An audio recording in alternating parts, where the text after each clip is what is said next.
Mama, please come get me. Something bad happened. That was the message. Just 10 words, not even a full sentence, but enough to make a mother's lungs forget how to fill, enough to snap the earth in half beneath her boots.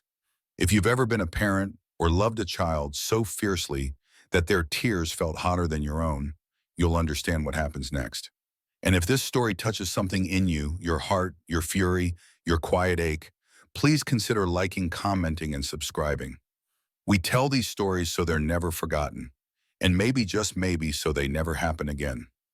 It started on a quiet spring morning in Oakmere, South Carolina, where the humidity clung to the sidewalks like breathless worry. 12-year-old Malia Jordan walked into Roosevelt Charter Academy the way she always did, eyes bright, hoodie sleeves tugged over her hands, a tiny graphite pencil tucked behind her ear. Her hair was pulled back in a soft, proud bun edges, neat, slick, just the way her mom had taught her. It wasn't extravagant, but it was hers, and it was perfect. Malia didn't ask for much. She was the kind of girl who knew when to speak and when to listen. She sketched faces in her notebook instead of gossiping at recess. She memorized poetry instead of playground chants. She was quiet, but that didn't mean she didn't see everything. By third period, the day had already begun to dim around the edges. In Ms. Delora Beckley's homeroom, the temperature always ran a little cold, as if the radiator feared the sharpness in her tone. Ms. Beckley taught social studies like it was warfare, and she carried herself with a tension that made even the loudest boys sit straighter. Malia, however, wasn't loud. She was neat, polite, invisible if she tried hard enough. But not that day, not with her hair in that bun. Halfway through a lesson on ancient laws, Beckley stopped mid-sentence, eyes narrowing like a hawk that spotted something she didn't like. "Malia," she said. Malia looked up, blinking. "Come here," Ms. Beckley ordered, folding her arms. A ripple moved through the class. Malia slowly stood, unsure what she'd done. Her homework had been on time. She hadn't said a word out of turn. As she approached the desk, Ms. Beckley pointed to her head. "Your hair," she said. "That bun. It's excessive. Against regulation. Distracting." Malia's hand instinctively reached back as if to check if the style had somehow grown larger since this morning. My mom just did it last night," Malia said softly. "It's just a bun. It's not appropriate. Not in this setting," Beckley snapped, opening her drawer. "Come with me." The next 5 minutes moved like mud through glass, down the hallway, past the front office, into the nurse's room. The nurse wasn't there. Ms. Beckley had a key. Inside it smelled like plastic and bleach. There was a drawer with old supplies, gauze gloves, and at the bottom, a black plastic case. She pulled it open. Hair clippers. Malia's heart stopped. "I'm going to help you correct the problem," Beckley said, already plugging them in. "No, please, I can just tie it lower. I'll fix it. I swear." Malia's words cracked raw and rising. "You had your chance," Beckley said coldly. "Sit," Malia froze. The buzzing of the clippers filled the room. Loud. Final. Wrong. She didn't sit, but she didn't run either. She just stood there, tears already swelling before the first buzz touched her neck. The cut wasn't neat. It wasn't even. It was brutal. She felt every lock fall, not just her hair, her safety, her peace, her silence. Back at McAllister Army Base 32 minutes later, Lieutenant Commander Raina Jordan stared at her daughter's message. The heat behind her eyes rose fast and fierce. She didn't ask questions. She just stood. Every eye in the conference room followed her as she grabbed her keys and said, "There's been an emergency. My daughter needs me." She didn't need to add, "and someone's about to find out what war really looks like." By the time Lieutenant Commander Raina Jordan reached the parking lot, the South Carolina sun had turned brutal, simmering on the pavement, bouncing off windshields, and burning through her uniform sleeves. But she didn't feel the heat. All she felt was her daughter's trembling voice behind that text. All she saw in her mind was Malia's little bun, the one she had carefully wrapped with love and had control the night before. The bun that now somehow was gone. She drove like the world had narrowed to a single purpose. The tires screeched into Roosevelt Charter's visitor lot. She didn't bother aligning into the lines. The SUV halted with a sharp jerk, and before the engine fully died, Raina was out slamming the door behind her with the kind of force that turned heads through tinted windows. She didn't need her medals. She was the medal. Inside the school, Malia sat in the nurse's office, her scalp cold, exposed patchy, in places where the clippers had scraped too deep. She hadn't returned to class. Ms. Beckley had told her to compose herself before rejoining her peers. Instead, Malia sat on the vinyl cot, staring at a laminated poster of the human skeleton on the wall. Her body was still, but inside she felt something cracking. She didn't know how to name the feeling. It was bigger than shame. It was heavier than fear. A quiet knock startled her. The nurse peeked in and said flatly, "Your mother's here." Malia's heart tripped. She stood slowly clutching her backpack like it could cover the pieces of herself that had been stolen. Her steps were silent down the hallway, but the whispers were already awake. Some students stared outright. Others avoided eye contact as if her pain were contagious. But when she turned the final corner toward the front office, she saw her mother and everything stopped. Commander Raina Jordan stood in full uniform, back straight, eyes storming. Her insignia shimmered beneath the fluorescent lights. She was speaking low, calm, clipped at the receptionist desk. Every staff member within earshot was pretending to stay busy, but clearly listening. When she saw her daughter, her voice broke mid-sentence. "Malia," she whispered, opening her arms. The little girl walked straight into her mother's chest and didn't let go. Raina knelt, lifted her child's chin, and saw the damage. She didn't cry. She didn't shout. But her entire body grew still, the kind of stillness just before thunder rolls in. "Who," she asked, her voice barely a breath, "did this to you?" Malia didn't answer right away. She didn't need to. The silence pointed straight toward one name. "Ms. Beckley," she whispered. Raina nodded once, then stood. Principal Thomas Breyer was not prepared. He was halfway through a budget spreadsheet when a knock cracked across his door. Before he could answer, it swung open, and in stepped a mother in uniform, flanked by her daughter, and a fury that filled the room before she even spoke. "Lieutenant Commander Raina Jordan," she said, voice sharp as a snapped salute. "I'm here because your teacher just violated my child, physically, emotionally, culturally."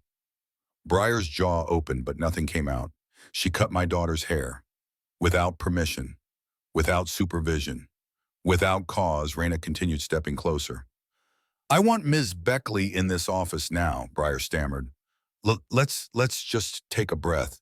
There must be a misunderstanding." "You don't misunderstand hair clippers," Raina snapped.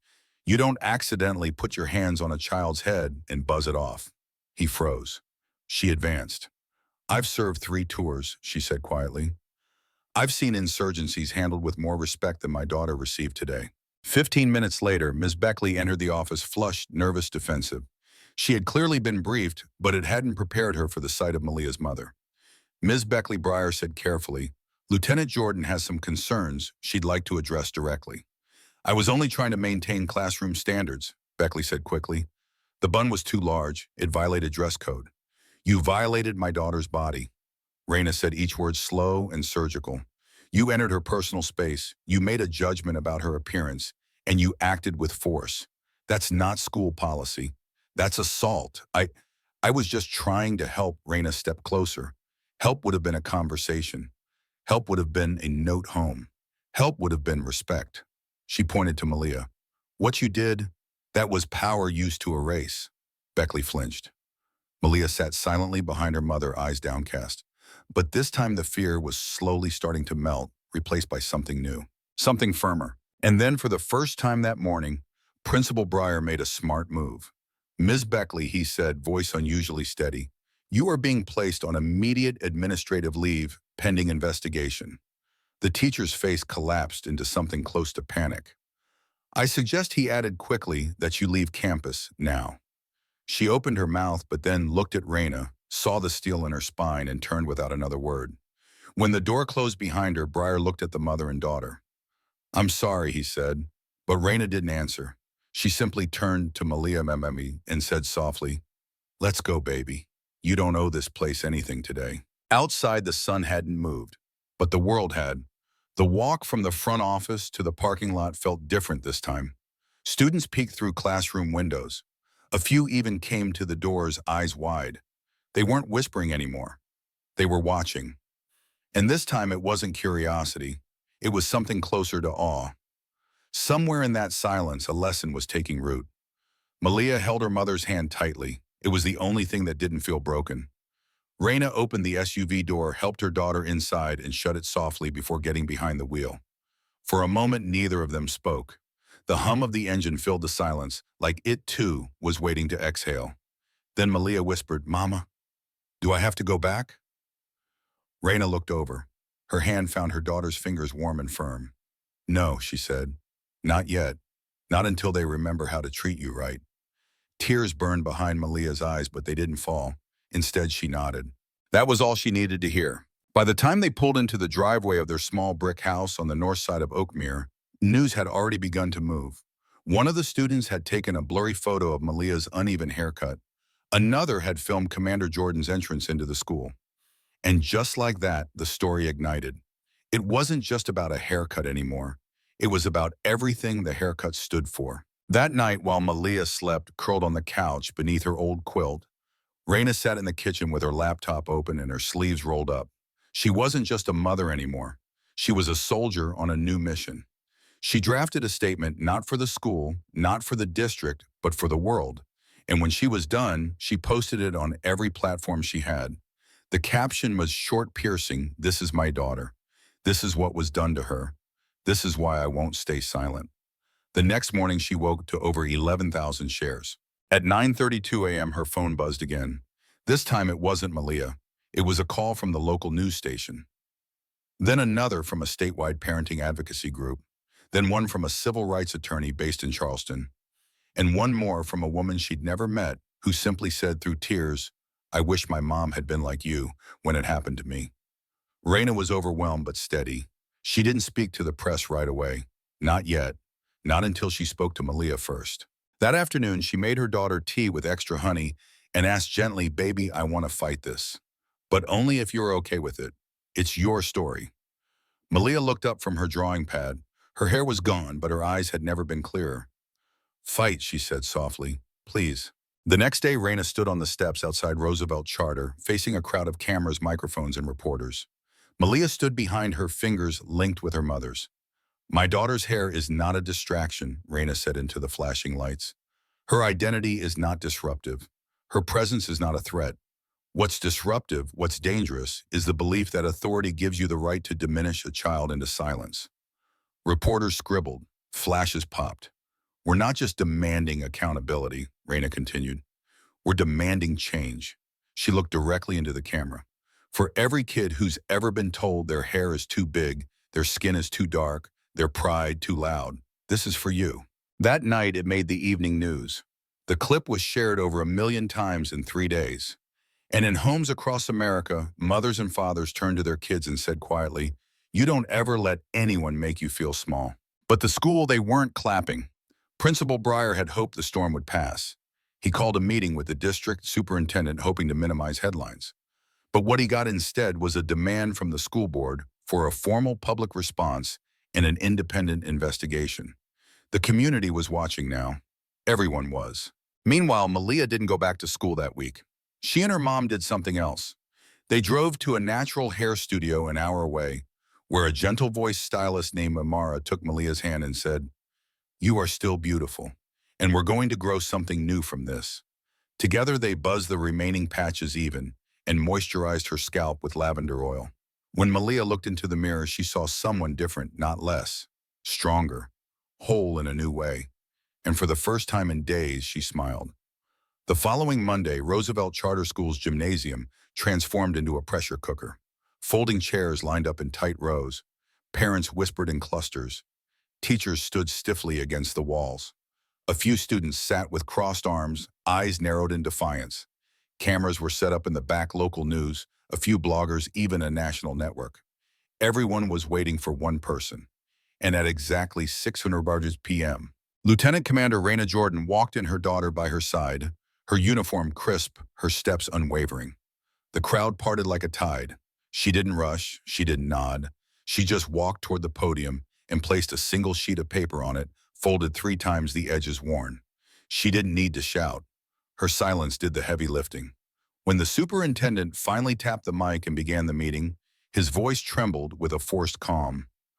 Tonight we are here to listen, he said, and to take accountability. Raina stepped up to the mic without hesitation. The room fell silent. My name is Raina Jordan, she began. I am an officer in the United States Navy. But tonight I'm standing here as a mother. She held up the sheet of paper and unfolded it. It wasn't her speech. It was a letter Malia had written the night before. Mama said I didn't have to talk if I wasn't ready. Raina read aloud, her voice gentle even. But I want to say this because maybe someone like me is listening. Malia sat in the front row, her shaved head uncovered. A purple headband framed her face and her chin was lifted, not high but steady. I didn't cry when she cut my hair. Raina read on. I froze. I didn't know what to say. I didn't know if I was allowed to feel mad or scared. But after, when I looked in the mirror, I didn't recognize myself. The room was still. And then my mom showed up. She didn't yell. She didn't run. She walked.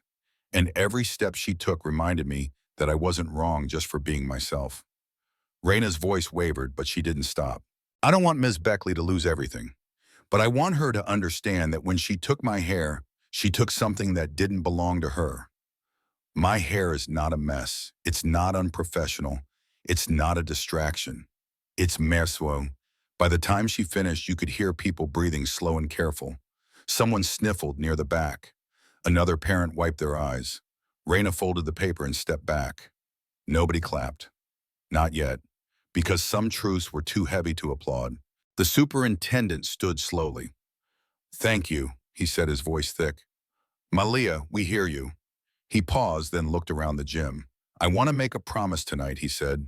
This will not be a moment that passes. It will be a turning point. He announced the school board's immediate plan. Ms. Beckley would not return to her position. All staff would undergo mandatory cultural sensitivity training, effective immediately. A new student bill of rights, including protections for cultural identity, would be implemented across the district. And most importantly, a student-led equity council would be formed, and Malia Jordan was invited to be its first honorary member. Gasps echoed, then murmurs, then a soft but growing wave of applause. Malia turned to her mother in surprise. Raina gave a small nod. You don't have to accept it, said. But if you want to, you're ready. That night, Malia didn't say much on the drive home. She stared out the window, watching the streetlights pass like falling stars. Then as they turned onto their block, she said quietly, Do you think it'll really help, Raina? Smiled, hands steady on the wheel. Maybe not all at once, she said. But every step forward still counts, Malia nodded. Then she whispered, Thank you for walking into that school, Mama. Raina reached over and gave her daughter's hand a soft squeeze. I didn't walk in there alone, she said. I walked in with everything you are. That was always the strongest part of me. But while the school was beginning to change, not everyone was happy. An anonymous teacher leaked a letter to a local blog accusing Raina of overreacting, of politicizing a personal matter, and of creating a hostile climate in the building. The blog post gained traction with some. But Raina didn't flinch. She posted a reply that went viral in under an hour. If holding someone accountable for harming a child is hostile, then let me be clear, I'll always choose justice over comfort. The firestorm reached the district office, but instead of retreating, they leaned in. The superintendent held a press conference reaffirming the district's commitment to change. He even invited Raina to help design the staff training model. Raina agreed on one condition. I want students at the table, especially girls like my daughter, and they gave her that too. Meanwhile, Malia began to grow into her voice. She joined the Equity Council. She helped draft a new student code of respect. She even stood up at an 8th grade assembly to read a poem about hair and heritage that left half the room in tears. She wasn't just healing, she was transforming. But none of this would have happened if one mother hadn't stood up and one child hadn't spoken truth to silence. It was just after sunset when Malia stepped onto the makeshift stage in the Roosevelt Charter Auditorium. The 8th grade spring showcase was an annual tradition usually filled with cheerful performances and nervous recitals. But this year the air was different, thick with anticipation, like everyone knew something more meaningful was about to happen. Malia clutched the mic with 2 hands, steady but small. The spotlight caught her shaved head glinting faintly against her deep brown skin. She didn't wear a wig, didn't wear a hat, just a simple lilac dress and a look of quiet, determined grace. In the front row, Raina sat with her arms crossed, not out of defiance, but to hold herself together. Malia took a deep breath. Then she spoke. This is for the girls who twist their curls at night, wondering if their beauty fits the room. This is for the ones told their crowns are too wild, too loud, too different too soon. Her voice was soft at first, then stronger. Each word struck like a drum beat, clearing silence from every corner of the room. This is for the day my mirror didn't know me, and the clipper spoke louder than my name. For the teacher who carved away my pride and called it help, then walked away. There were no gasps, no rustling papers, no scrolling phones, only listening. Malia paused, and then her voice deepened. But I have learned that hair grows back. That silence is a seed if you plant it right. That justice walks in boots and medals, but sometimes she holds your hand at night. From the shadows, Raina felt her breath catch. Someone behind her whispered, wow. Yeah, so this is for the girls still hiding in the back row, afraid that being themselves might cost too much. This is for the kids who are tired of shrinking for every curl, every coil, every cut. You are not messy, you are not wrong, you are a poem, and you belong. When Malia finished, she didn't bow. She simply stepped back from the mic and let the moment hold itself. In the room, hundreds of students, parents, teachers, even the superintendent stood and clapped. Not just for the poem, but for her, for what she had survived, for what she had become. After the showcase, people gathered around her like warmth to a flame. Her classmates gave her fist bumps. Teachers hugged her. Parents she'd never met told her they'd cry through every line. One little girl, maybe 10, maybe younger, tiptoed up with her mother and whispered, "Your poem made me like my hair." Malia smiled. "Then I'm glad I shared it." But the work wasn't done, not yet. Later that month, Roosevelt Charter hosted its first Cultural Identity Day, a direct result of Malia's story. Kids wore traditional clothing, brought family dishes, showcased dance art language. But the loudest applause came when Malia and two of her new council peers presented the Student Declaration of Dignity, a document that would now be printed in every student handbook, every classroom wall. Every student has the right to be seen to be safe in who they are and to never be asked to shrink to fit a space they were born to shine in. Meanwhile, Raina kept showing up. She helped rewrite district policy. She spoke at a statewide education equity conference in Raleigh, where she received a standing ovation from fellow veterans, educators, and advocates. She was even invited to Capitol Hill to testify on school dignity standards.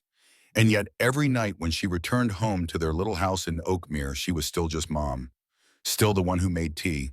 Still the one who kissed Malia's head even when there wasn't much hair left to kiss. One night, as summer heat settled over the town and the cicadas began their song, Malia sat on the porch steps with her mother legs crossed, notebook on her lap.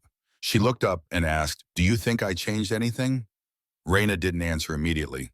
She looked out across the lawn, past the street, into the thick quiet of a neighborhood that once looked small, but now felt like part of something bigger. Then she said, "You didn't just change something. You reminded people what should have never been forgotten." Malia closed her notebook. "Good," she whispered. And in that moment, under a sky that was just beginning to hold stars, the world felt a little more honest. But what neither of them knew yet was that someone else had been watching. Someone with a platform larger than they could imagine. Someone who would soon reach out. And what began in a school hallway with a pair of clippers was about to ripple through the country in a way no one could stop. 3 weeks after Malia's poem went viral on local channels, a call came in that changed everything. Raina was home folding laundry when her phone buzzed with a notification voicemail from Office of the First Lady. She stared at it, thought it was spam. But the voicemail was clear, composed, and unmistakably real. The voice on the line said, "Good afternoon, Commander Jordan.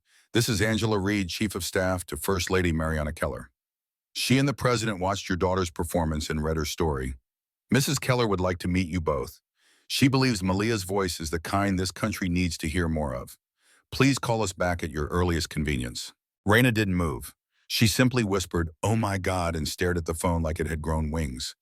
Then slowly she called her daughter downstairs. When Malia heard the message, her jaw dropped.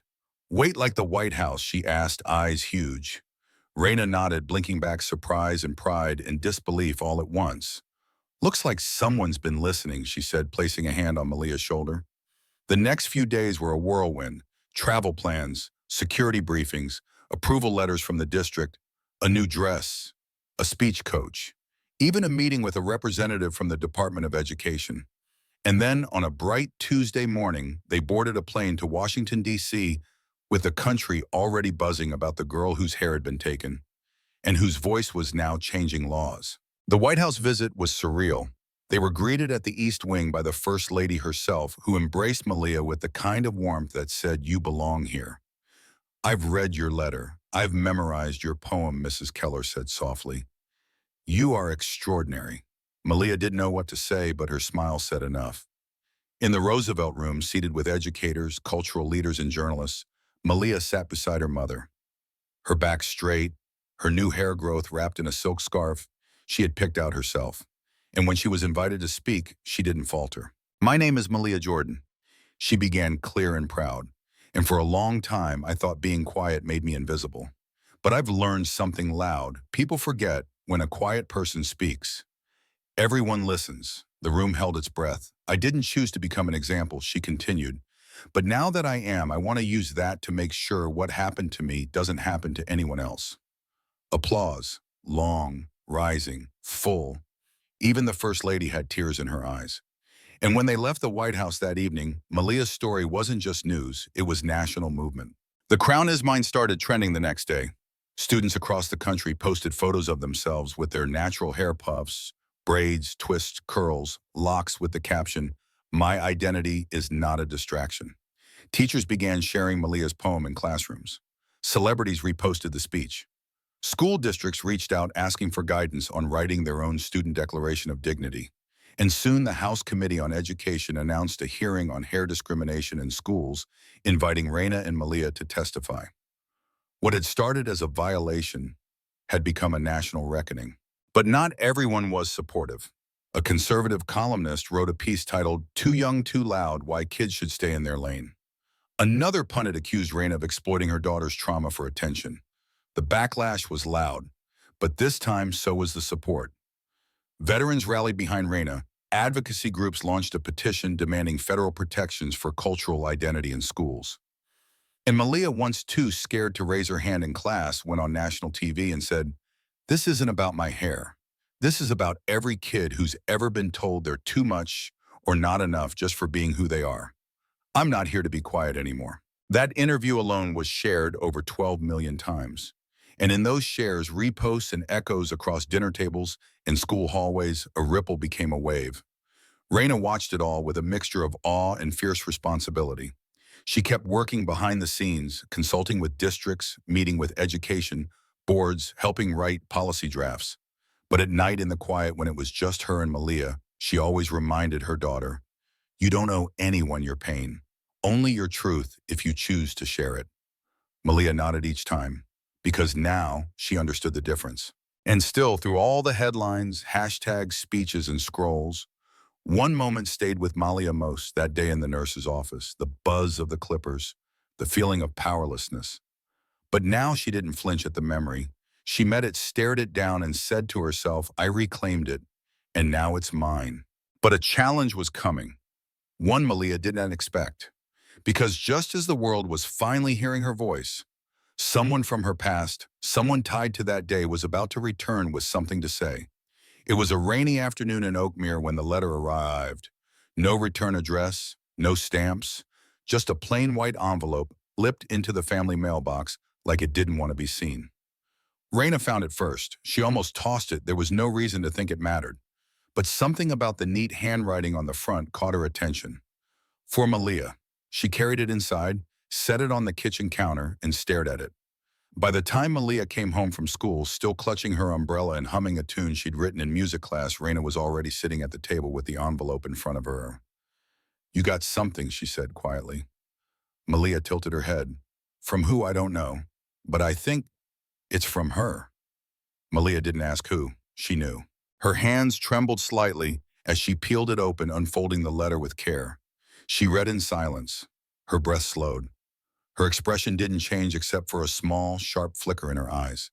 Then she placed the letter down, leaned back, and whispered, "She thinks this makes it better." The letter was from Marla Whitlow, the teacher who had cut her hair. It wasn't typed. It wasn't polished. It was scrawled in uneven lines with smeared ink in the corners. It began, "Malia, I don't know if you'll ever read this, and I don't deserve forgiveness. But I need you to know I think about that day every time I look in the mirror. It continued for 2 pages. She mentioned her suspension, her resignation, the media firestorm that followed. She said she had moved back in with her sister in a small town in Mississippi, that she couldn't get another teaching job. But mostly she said she didn't understand then what Malia's hair meant, that she meant to help, that she made a mistake, that she was sorry. I know it doesn't undo the pain. I wish I could go back and be better. When Malia finished reading, she folded the letter once. Then again, she didn't cry. She didn't yell. But Raina could see the storm brewing behind her eyes. It's not that I want her to suffer, Malia said finally, but I don't want her comfort to come at the cost of my silence. I'm not going to play the gracious victim. Not now. Not when kids are still fighting to be seen. Raina nodded. She didn't have to say anything. She was proud. The next morning, Malia wrote a reply, not because she forgave Marla Whitlow, but because she had more to say. Dear Ms. Whitlow, thank you for your letter. I'm glad you're learning, but this story was never about your pain. It's about mine and every student who's had to carry the shame someone else handed them without asking. I don't need you to be punished. I need you to change. I hope one day you use your voice not to defend yourself, but to defend the next Malia who walks into a classroom. Until then, I'm moving forward. She signed it, sealed it, and never sent it, because some letters aren't for the person who hurt you. Some letters are for you, the version of yourself who needed to say it out loud. That same week, a new invitation arrived. The NAACP Youth Leadership Summit was honoring Malia with the Voice of Courage Award. They asked her to give the keynote. This time she didn't hesitate. She stepped onto that stage in a navy blue suit, her hair grown into a soft halo of curls, her mother in the front row wiping tears with the back of her hand. Malia's speech echoed across the room. Some people still ask me, why make it such a big deal? And I say because what you call small cuts something sacred. What you call distraction is how I show the world where I come from.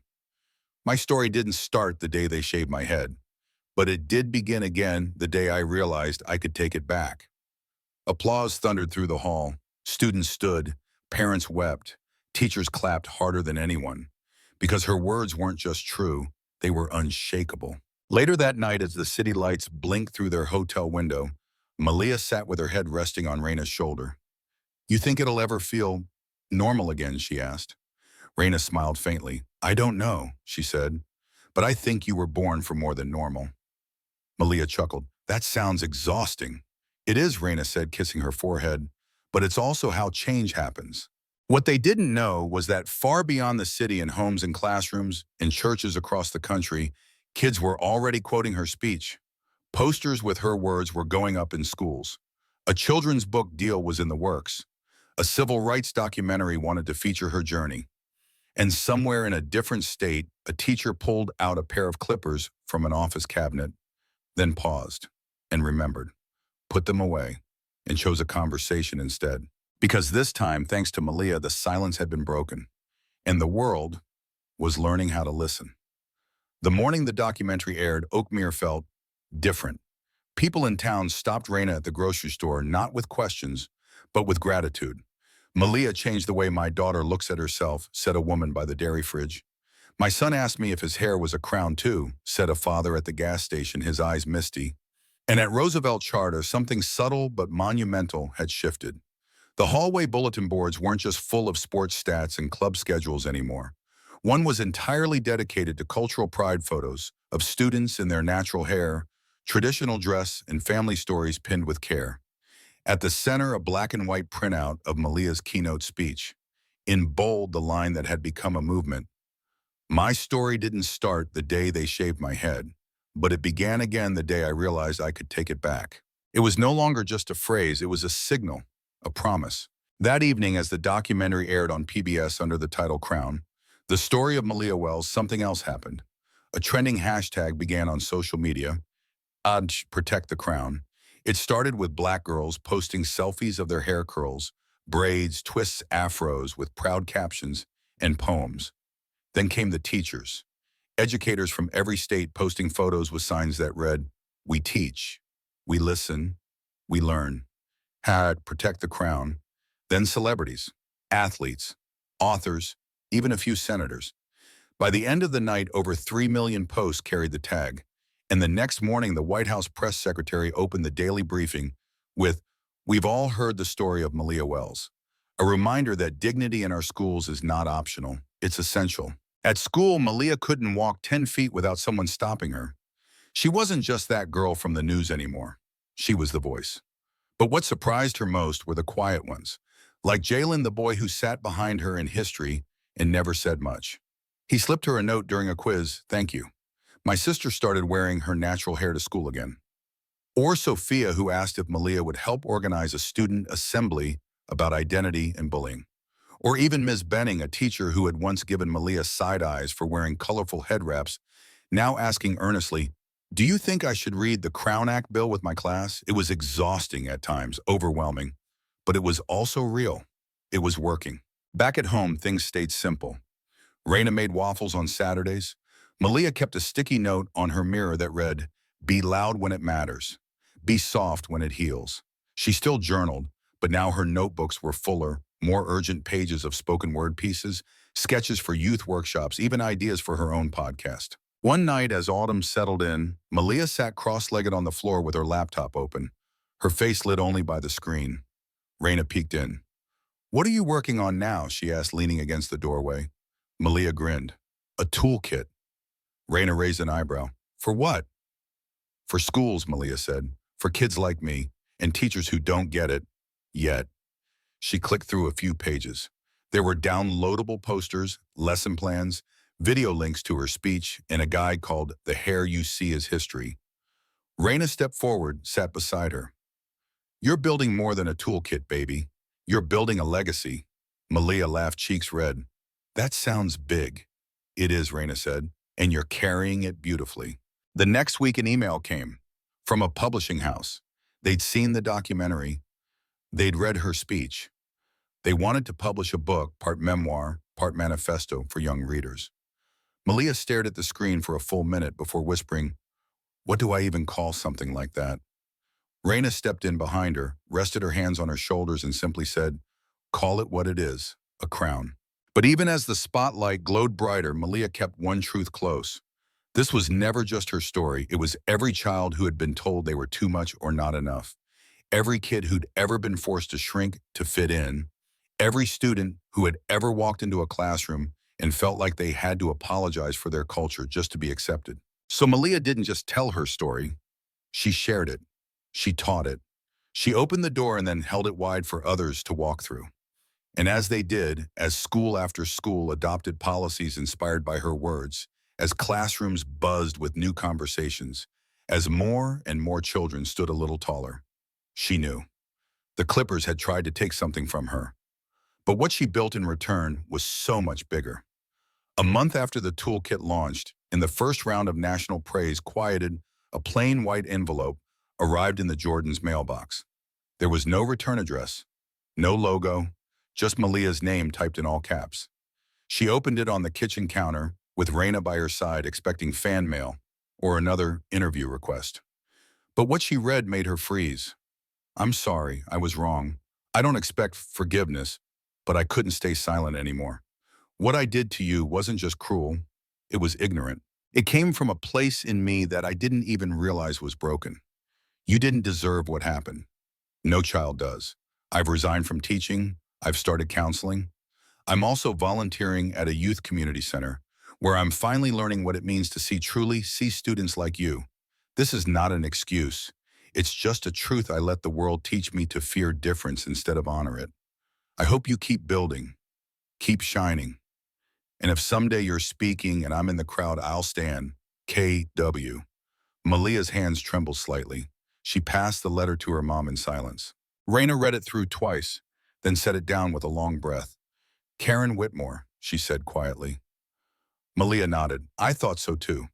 Neither of them spoke for a long moment, just sat in the hum of the kitchen. "I don't know how to feel," Malia finally said. "You don't have to," Raina replied. "You don't owe her anything, but you can feel whatever comes." Malia folded the letter once more and tucked it back into the envelope. "I'm not sure I forgive her," she whispered. "You don't need to," her mother said. "But maybe, knowing she sees it now, maybe that gives you a little peace." Malia didn't answer. But she didn't throw the letter away either. She placed it in the drawer where she kept her old journals, right beside the one with her very first poem. 2 weeks later, Malia stood on stage in Atlanta at the annual Voices of Youth Summit. She had been invited as the keynote. In the audience were thousands of students, educators, policymakers, and change-makers. Raina watched from the front row, her hand clenched gently around the charm bracelet Malia had given her for her birthday, each charm engraved with a word from Malia's poem. Truth, power, voice, crown. Malia stepped to the podium, the spotlight soft but strong. She paused, looking out over the crowd, then began. When someone tried to erase me, I thought I had to disappear. But I learned something louder than pain. You can take something from me, but I can make something louder in return. The room was silent. This isn't just my story, it's a lot of yours too. Maybe the details are different, but the ache, the shame, the silence, that's something too many of us carry. But here's the truth, they don't teach enough in classrooms. What they call a distraction is often just the part of you that shines too brightly to ignore. She let that settle. So don't shrink, don't hide, don't apologize for being seen, because you are not the problem. You are the beginning of the solution. The crowd rose in a wave of applause. Some stood slowly, reverently. Others jumped up cheering. Raina wiped a tear and smiled, not just for her daughter, but for what she knew was about to come next. Because this time it wasn't just applause echoing in the air, it was change. Malia's speech went viral again, but this time it wasn't just online. It made it into teacher training packets. It was quoted in a congressional session about equity in education. It was translated into 5 languages. And most importantly, it made its way into a middle school in Tallahassee, where a girl named Lonnie with hair like a cloud and dreams like stars stood up to a teacher who called her braids too wild. She said, Malia said our hair is history, so you're not erasing mine today. And just like that, the crown passed on bigger, bolder, and brighter. Because movements don't end with a microphone. They live in every child who walks taller, in every school that rewrites its rules, in every adult who finally chooses to listen. And for Malia, the story wasn't over, because the next invitation that came wasn't from a school or a media outlet or a nonprofit. It came from someone Malia never expected to hear from again, her father. And what he had to say might be the most important chapter yet. It came in the form of a voicemail. Malia almost deleted it. Her phone had flagged the number as unknown, and after everything that had happened in the last few months, she'd learned to ignore noise that didn't feel right. But some instinct, a tug in her chest, made her press play. Hi, Malia. It's Marcus, your dad. Her breath caught. The phone trembled slightly in her hand. I saw the documentary. I saw everything. I don't know how to explain what it did to me except to say that I haven't stopped thinking about it. About you. About all the time I missed. You probably don't want to hear from me, and that's okay. I needed to tell you that I'm proud of you, that I see you, really see you, and if you're open to it, I'd like to talk. Not about the past, not yet, just about you, the woman you're becoming. Anyway, no pressure. I'm in Houston now. Number's the same. I love you, Malia. I never stopped. Click. Silence. And then the sound of Malia's own heartbeat in her ears. She didn't answer right away. She didn't even tell Raina. Instead, she slipped the phone into her drawer and sat on her bed staring at the wall, the words repeating over and over, I love you. I never stopped. It had been 10 years. 10 years since he'd left. 10 years of holidays with one chair empty. 10 years of watching Raina carry every load alone. Malia wasn't sure if she had room in her chest for all that, and him. But at the same time, something deep inside her whispered, what if healing isn't just about standing tall? What if it's also about reaching back? 3 days passed, then 4. On the 5th, Raina knocked gently on her door. You've been quiet, she said. Malia nodded, then swallowed. I heard from him. Raina didn't need to ask who. Her face remained calm, though her eyes flickered with a storm Malia hadn't seen in years. Do you want to talk about it? Raina asked. I don't know. Raina sat beside her on the bed. After a beat, she said, you don't owe him anything, Malia, but if you do decide to answer, do it for you, not for who he was, not even for who he says he is now. Do it for the girl who still wonders. Malia leaned her head on her mother's shoulder. I want to know who I am with all my pieces, even the ones that hurt. Raina nodded. Then call him, and I'll be here no matter what comes of it. So Malia called, not expecting much. Maybe an awkward conversation, maybe silence, maybe regret. But what she got instead was a man whose voice cracked every few words, a man who cried when she mentioned her toolkit, a man who didn't pretend to have answers, but who asked questions with real hunger. What made you keep going after that day? What was the first thing you said to yourself when you looked in the mirror?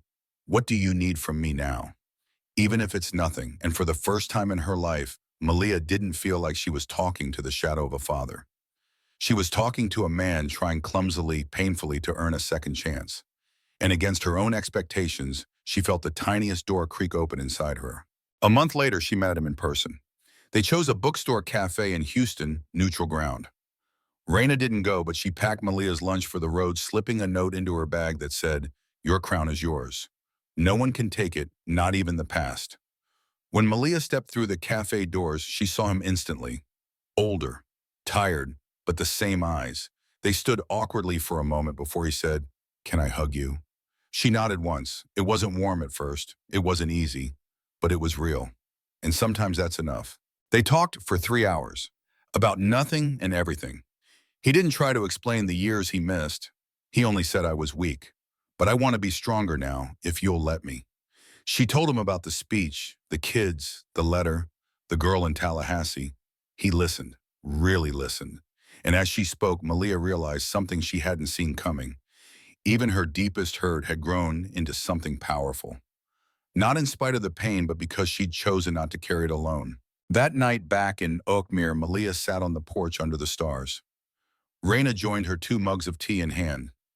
"How was it?" she had asked gently. "Hard," Malia said, "but good." Raina nodded, sipped. "That's how you know it's real."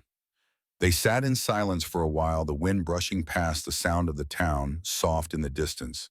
Then Malia turned and asked, "Do you think healing ever ends?" Raina smiled faintly. "No, but I think it gets quieter. And one day you realize the noise is gone, and what's left is just you." Malia leaned her head against her mother's again. No more words needed, because in that moment she knew this story, her story, wasn't about one day, one teacher, or even one girl. It was about the whole journey. And the chapters still unwritten. The envelope was unassuming. No glitter, no bold text, no urgency stamped across its face. But inside was something that would echo through every hallway of Roosevelt Charter Academy. Malia had written it with trembling hands and a steady heart. It wasn't for her, not entirely. It was for the kid who would walk in after her, the one with thick braids or locks, or coils too wild for their dress code. The one who would look in the mirror and ask, "Do I have to change myself to belong?" Malia folded the letter twice, tucked it into a cream envelope, and walked it to the principal's office one morning before class. Principal Davies blinked in surprise when he saw her. "Good morning, Malia. Everything okay?" She nodded. "I wrote something. It's for the school board, for the teachers, maybe even for the district. I, I want you to read it." Davies took the envelope, carefully glancing at her like he'd just been handed something sacred. "Thank you, Malia, I will." But Malia shook her head. "No, not just you. I want it read out loud. At the next faculty meeting. In full." Davies paused. "Are you sure?" "Yes," she said, "because silence is what let it happen. And silence won't fix it." 2 days later, every teacher in the district gathered inside the library. Foldable chairs filled every aisle. Coffee cups steamed and whispers echoed like footsteps. Then Principal Davies stood at the podium, holding a single sheet of paper. He cleared his throat and began. "To those who teach, shape, and lead, this is from one of your own students. You taught me math. You taught me science. But what I needed you to teach me was how to be safe in my skin. The day a teacher shaved my hair without consent was the day I learned that rules weren't always made to protect us. Sometimes they're made to control us. But I also learned something else. That justice isn't a storm, it's a seed, planted when someone dares to say enough. You won't always understand our hair, our music, our language. But if you can't respect it, you shouldn't be allowed to teach it. Or us. I forgive the teacher who hurt me, not because she deserves it, but because I deserve peace. But I won't forget, and I won't let you forget either. Let this letter be a mirror. Look into it and ask yourselves not, what did I miss, but what will I change? Sincerely, Malia Jordan, a student, a survivor, and a girl still growing her crown. When Davies finished reading, no one clapped, no one moved. The silence wasn't cold. It was reverent, the kind that follows a truth so pure it shakes something loose in your bones. Word of the letter spread fast. By week's end, it was printed in the local paper. A month later, the school board issued a new district-wide code, cultural expression, particularly hair, language, and dress, shall not be penalized, restricted, or deemed disruptive without clear evidence of harm or violation of safety. Teachers across Oakmere were required to attend intensive workshops led by parents, advocates, and yes, even students like Malia. Kids who had once walked into school afraid of how their edges curled or their names were mispronounced now walked taller. Something had shifted, not just in policy, in power. On the one-year anniversary of the haircut incident, Roosevelt Academy held a school-wide assembly, not to relive the past, but to honor the voice that cracked it open. Malia was invited to speak. She stood on the stage, microphone in hand, heart beating loud but steady. "I'm not here today as a victim," she began. "I'm here because when something bad happens to you, you have two choices. Let it silence you, or let it shape you." She paused, scanning the sea of faces, young and old, brown and white teachers and students. "I chose the second, a beat. And if I'm standing here with half a grown-back afro, unbothered and unbowed, then so can you." The crowd rose, not just to clap, but to witness. Later that night, back at home, Malia found a small box on her pillow. There was no note, just a ribbon. Inside was a custom-made pin, a tiny golden crown etched with the words, "Your hair, your voice, your power." She turned and found Raina standing in the doorway, arms crossed. "You earned that," she said. Malia smiled. "So did you." But this wasn't the end. Not of her story, not of the movement. Because beyond Oakmere, other kids had started speaking up, sending letters, sharing photos, tagging Malia in posts with the hashtag #ProtectTheCrown. One even messaged her directly. "You made me brave enough to wear my natural curls to school for the first time in a year." They laughed, but I didn't care. Because I remembered you stood up. And I could too. And just like that, Malia realized something breathtaking. Her pain had planted gardens in places she'd never even been. Spring rolled into Oakmere like a long-held breath finally let go. The air was softer, the trees stretched out in bloom, and so did something else, something invisible but just as alive. Malia walked through the school gates that morning with her hair in a twist out loose and full. A year ago, that might have felt like a risk. Now it felt like a crown again. Students greeted her with nods and smiles, even those she didn't know by name. One younger girl in 6th grade, her coils tied in blue ribbons, gave her a fist bump without a word. That meant more than any headline ever had. But just as the world seemed to find its breath, Malia found herself facing something she hadn't expected. A scholarship letter from a prestigious prep school across the state.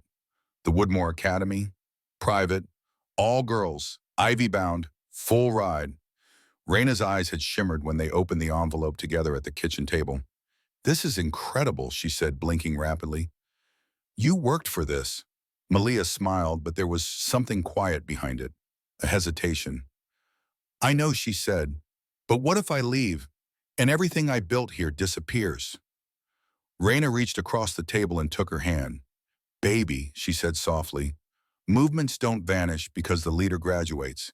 They keep going because you planted roots, deep ones." Malia stared at the letter again. It felt heavy like a door, in a mirror. "Do you want to go?" her mom asked. Malia didn't answer right away. 2 nights later, she did something she hadn't done in months. She opened her old poetry journal, pages still dog-eared, some stained with tears from a younger version of herself. She flipped through them slowly, then grabbed her pen. And on a fresh sheet, she wrote, "I am not leaving my fight behind. I am carrying it with me. In every word, every room, every silence I fill.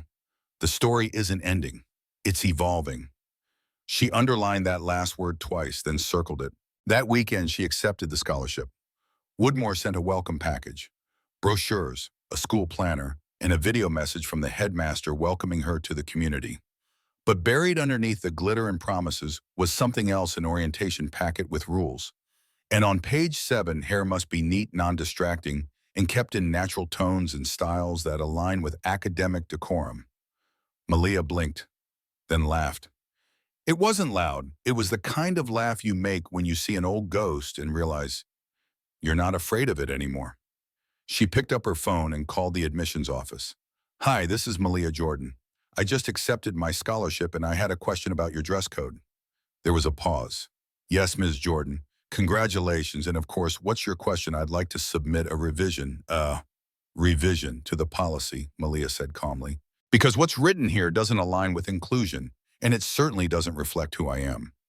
The woman on the other end stuttered, clearly caught off guard. I see. Well, we can definitely take that under review. No, Malia said. You will. By the time Malia walked into Woodmore's orientation in late August, her name was already known. Not as the girl from the viral video, but as the student who before even arriving had rewritten the school's hair policy for the first time in its 75-year history. She arrived in her natural curls. She left the stage with a standing ovation. Back home, Raina got a call from a local university asking if she'd speak at their education summit about parental advocacy. She said yes. At the end of her talk, she quoted her daughter. They tried to tell her she was a distraction. She told the world, I'm the beginning. The room fell silent, then rose echoing the very same applause that once filled a middle school auditorium. And far away in a different state, a girl named Jania opened a care package from someone she'd never met. Inside was a hair butter jar, a handwritten poem, and a small gold pin. It read, Protect your crown. And the note beneath it said simply, From one queen to another. Keep building. Keep shining. Never shrink. Sainted Malia Jordan. Because when a single voice speaks truth, it might tremble. But when it echoes, it becomes something unshakable. Fall arrived at Woodmore Academy with a sharp breeze and sharper expectations. The buildings loomed like history books, grand polished mostly, written by people who didn't look like Malia. But Malia Jordan didn't come here to fit in. She came to take up space. On her first day, she walked into honors civics class wearing a sweatshirt that read, My hair is not a disruption. Some of the other girls stared. A few whispered. But none of it fazed her. Because Malia didn't just wear words anymore. She embodied them. It didn't take long for the faculty to notice her. She spoke with clarity, questioned with boldness, and turned every assignment into a statement of purpose. So when Ms. Glenhart, the school's oldest and most traditional teacher, assigned a paper on great American moments, most students chose expected topics: the Declaration of Independence, the moon landing, women's suffrage. Malia turned in a paper titled, The Day My Hair Became a Protest. Ms. Glenhart frowned as she read it in her office that afternoon. Her pen hovered over the grade box, paused, then moved past the A, plus, and wrote in something she'd never given before, A+ with distinction. Then she added a note in the margins. Your experience is now part of American history too. Thank you for sharing it. But it wasn't just essays. It was whispers in the hallway. A sophomore named Lila with tight coils whispered, You made it feel okay to be seen. A Latinx girl named Camilla said quietly, They told me my hoops were too loud. Told them you made me brave enough to wear them louder. These moments, they were quiet, but powerful, like seeds breaking through stone. Back in Oakmere, the middle school continued its transformation. The annual Diversity Day, which used to be a small hallway display, became a full school event with performances, food hair booths, and storytelling circles. Mr. Hart, the assistant principal who once fumbled through a conference room apology, stood at the mic that year and said, We learned a hard lesson, and we're still learning, but thanks to one student we started. He looked into the crowd where Raina sat hand over her heart, and where Malia's framed letter now hung in the main office with a gold plaque that read, This school does not police identity. It protects it. One evening while organizing her dorm bookshelf, Malia got an unexpected call. It was from the mayor's office back in Oakmere. Miss Jordan, the assistant, said we'd like to honor you at the upcoming Unity Gala. You're being awarded the Youth Voice for Justice. Malia blinked, stunned. But I'm just a student, the woman chuckled. Exactly, and still you move systems. When the gala came, Malia wore a floor-length deep emerald gown and her hair in a towering updo of coils and braids. She stepped onto the stage to thunderous applause. As she looked out at the crowd, parents, teachers, students, officials, she remembered the girl she'd been a year ago. The trembling fingers, the hidden phone under the desk, the cold metal of clippers against her scalp. She breathed in deep. Then she spoke. Some people think change starts with loud speeches and big crowds. But I learned it starts in a quiet nurse's office, with a whisper, "Please come get me, Mama." Something bad happened.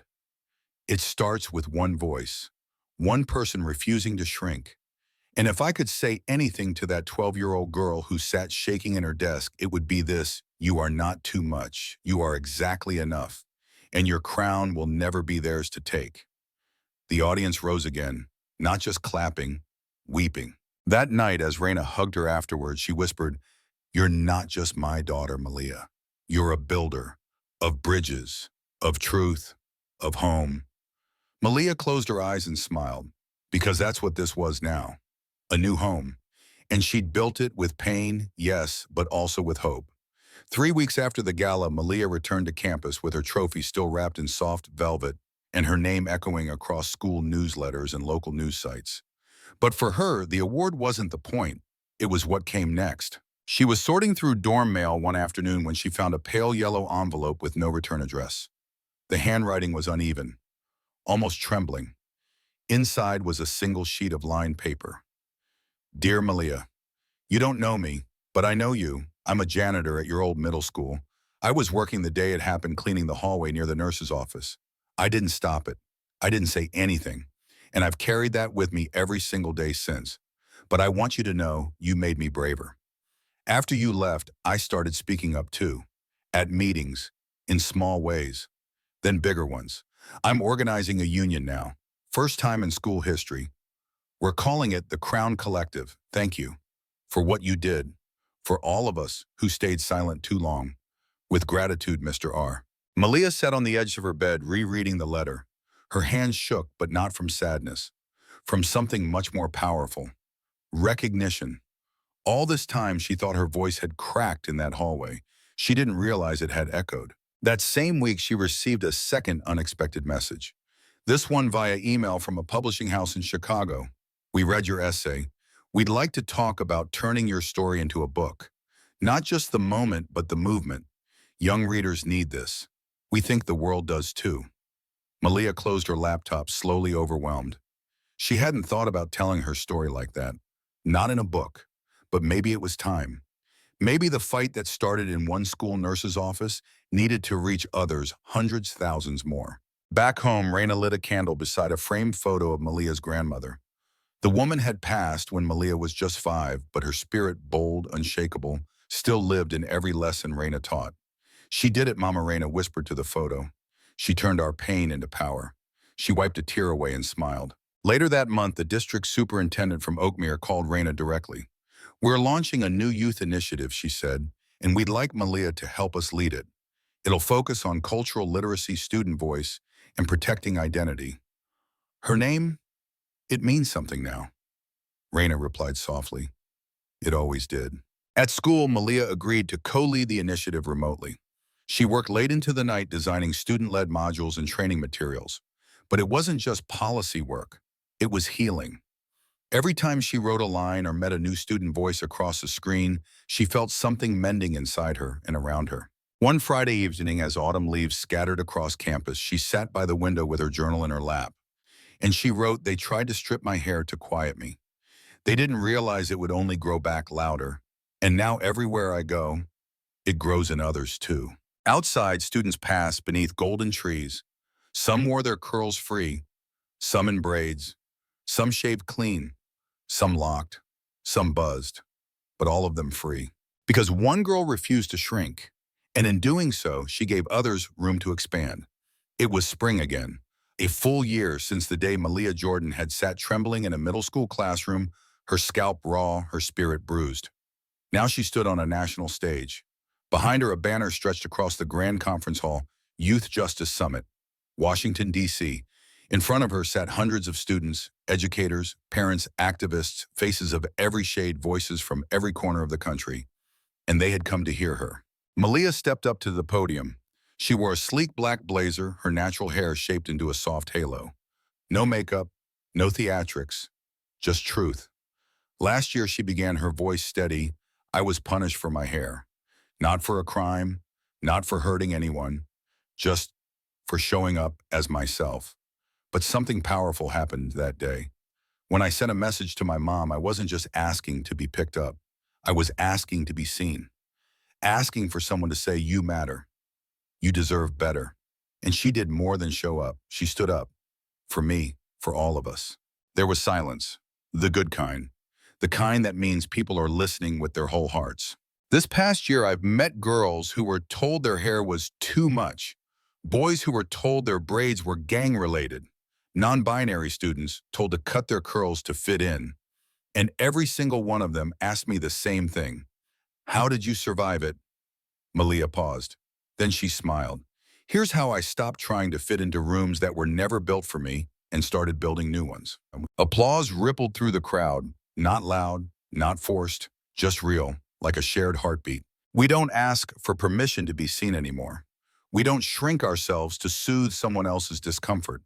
We wear our crowns, loud, proud, and whole, because our hair is not a distraction, it's a declaration.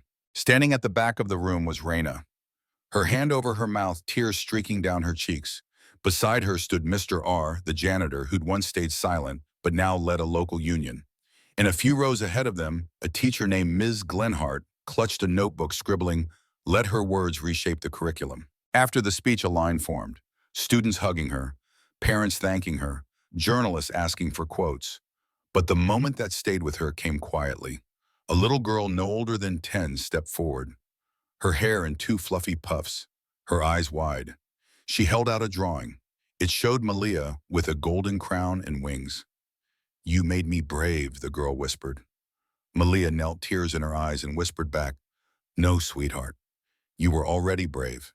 You just needed someone to show you it was okay." That night in her hotel room, Malia sat alone with her journal. She didn't write much, just this. "The day they took my hair was the day I started growing roots deeper than they could ever reach." Then she looked in the mirror, at her reflection, at her crown, at the legacy unfolding. And she whispered, "They can't take it again. Because now the whole world's watching. This is more than a story about hair. It's a story about identity, dignity, and the power of refusing to be erased." Malia's journey reminds us that respect is not optional. No teacher system or authority has the right to strip a child of their culture or silence their expression. Silence protects no one. When injustice happens, whether in a school hallway or a boardroom, staying quiet only feeds the harm. One voice like Malia's, like her mother's, can start a ripple that becomes a wave. Your roots are your strength. Whether it's your hair, your heritage, your voice, or your story, what makes you different is not something to hide. It's something to honor. The crown is symbolic. It represents the invisible weight carried by so many who are told they don't belong. But when worn with pride, it becomes unshakable power. And finally, don't wait for permission to stand tall. Protect your crown, then protect the next person's too.